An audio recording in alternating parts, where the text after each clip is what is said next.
Good morning मेरे दोस्त। Biology important question part 6 लेके आए हैं। देखिएगा, पहला क्वेश्चन है जनसंख्या नियंत्रण के हार्मोनल विधि या मौखिक गोलियों के बारे में बताएं। मौखिक गोलियों के बारे में बताएं। गोलियों के बारे में बताना है, मतलब जनसंख्या नियंत्रण करने के बहुत विधि है, जिसमें आपको हार्मोनल विधि या गोलियों के बारे में बताना है।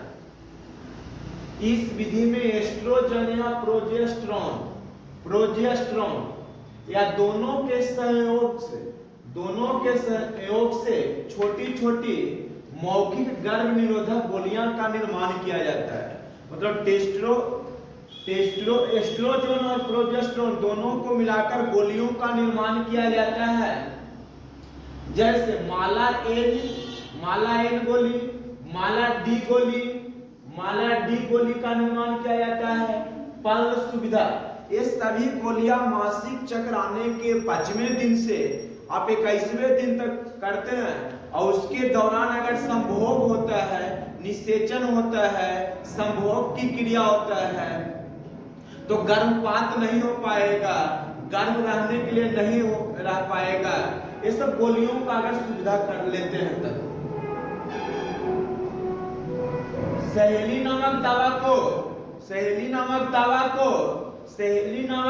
को सप्ताह में 1 दिन लिया जाता है। में हर एक मेडिकल पे उपलब्ध है, जो आपको मिल जाएगा। इस गोली को हफ्ता में 1 बार लीजिएगा। उसके बाद अगर संभोग करते हैं तो उस बने हुए अंडाणु और जो शुक्राणु है वो उस पर निष्क्रिय कर देता है। जनसंख्या नियंत्रण के सर्जिकल विधि का वर्णन करें। मतलब सर्जिकल मतलब ऑपरेशन विधि। तो यह जनसंख्या नियंत्रण का स्थायी विधि होता है, मतलब फिक्सेड हो रही है। एक बार ऑपरेशन करवा लीजिए, जिंदगी भर फिक्स रहिए। समझ रहे हैं ना? इसमें क्या होता है कि सर्जरी द्वारा नर के शुक्रवाहिनी को ही काट दिया जाता है।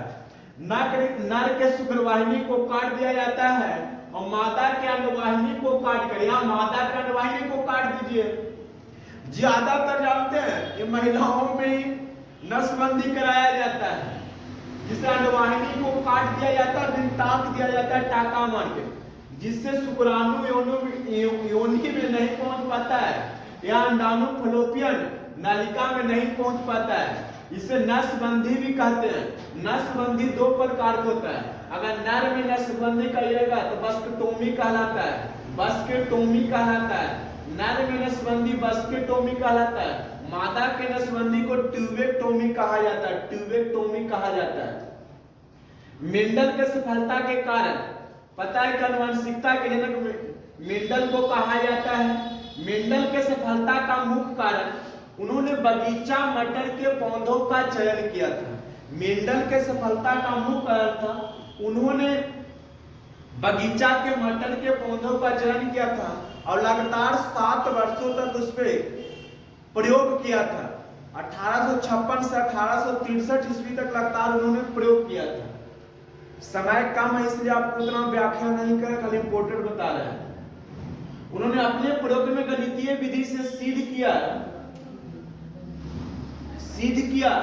सिद्ध करके व्याख्या किया था कि मटर के पौधों में निम्नलिखित गुण है। यह 1 वर्षीय पौधा है। मटर के पौधा 1 वर्षीय पौधा होता है, मतलब 1 वर्ष का 3 से 4 महीना में उग जाता है, तैयार हो जाता है, इसलिए 1 वर्षीय पौधा कहा जाता है। इसमें स्वयं परागन नहीं होता है। स्वयं परागन होता है। इसमें स्वयं परागन उसे कहा जाता है जो किसी पुष्प के पराग कोश से पराग का निकलकर उसी पुष्प के प्रतिकाग्र भाग पे पहुंचता है, तो उसे स्वयं परागन कहा जाता है। मतलब इसमें दूसरे पुष्प पे निर्भर रहने की जरूरत नहीं होता है। इस पौधे में कृत्रिम रूप से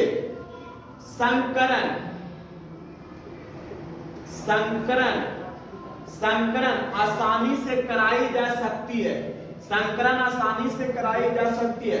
मटर के पुष्प द्विलिंगी होते हैं, मतलब मटर के पुष्प द्विलिंगी होते हैं। आपको बताए थे पुष्प बीज दो प्रकार के होता है, एक बीजपत्री और द्विबीजपत्री। द्विबीजपत्री में आएगा द्विलिंगी होंगे। मेंडलीय विकार क्या है? जब किसी जीव के जीन या क्रोमोसोम के परिवर्तन के कारण आनुवांशिक दोष उत्पन्न होता है एवं वह मेंडल के वंशागति नियम के अनुसार एक पीढ़ी से दूसरे पीढ़ी को होता है, तो उसे मेंडलीय विकार कहा जाता है। कहने का मतलब कि जब किसी जीव के जीन में क्रोमोसोम में परिवर्तन होता है और आनुवांशिक दोष होता है, कहने का मतलब यह है कि जब किसी जीव के जीन या क्रोमोसोम में आनुवांशिक परिवर्तन होता है और आनुवांशिक परिवर्तन मेंडल के वंशागति के नियम के अनुसार, मेंडल के वंशागति के नियम के अनुसार एक पीढ़ी से दूसरे पीढ़ी में जाता है, तो उसे मेंडलीय विकार कहा जाता है। मेंडलीय विकार मतलब इससे एक पीढ़ी से दूसरे पीढ़ी में रोग हो जाता है।